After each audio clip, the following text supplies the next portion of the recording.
గురివింద గింజకి బంగారానికి సంబంధం ఏమిటి?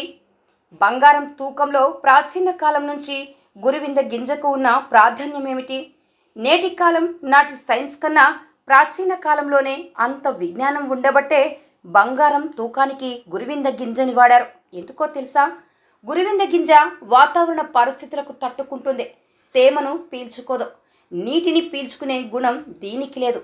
అలాగే ఎండాకాలంలో బరువు కోల్పోదు. అందువల్ల బంగారం తూకంలో గురివింద గింజకి ఆ ప్రాధాన్యాన్ని ఇచ్చారు. ఎలక్ట్రానిక్ కాటాలో అయినా కాలమాన పరిస్థితులను బట్టి తేడా రావచ్చేమో కానీ గురివింద గింజతో తూస్తే వెంట్రుక వాసి కూడా తేడా రాదు. ఒక గింజ బరువుని ఒక రత్తి అంటారు.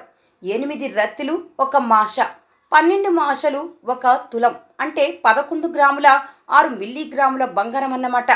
మనం చులకనగా మాట్లాడే గురివింద గింజకి బంగారు తూకంలో అంత ప్రాముఖ్యత ఉండేది. గురివింద గింజ విషపు రసాయనాలు కలిగి ఉంటుంది. ఎక్కువ మోతాదులో ఈ గింజలు ప్రాణాంతకమే. వీటిని సిద్ధ వైద్యంలో అనేక మార్పులు చేసి వాడుతారు. గురివింద గింజ ఆకులతో కషాయం కొన్ని జబ్బులకు పనిచేస్తుందని కూడా భావిస్తారు. ప్రపంచవ్యాప్తంగా అలంకరణల్లో దీనికి ప్రత్యేకత ఉంది. ఈ గింజతో చేసిన దండలు చెడు ప్రభావాలను దూరంగా ఉంచుతాయని చెప్తారు.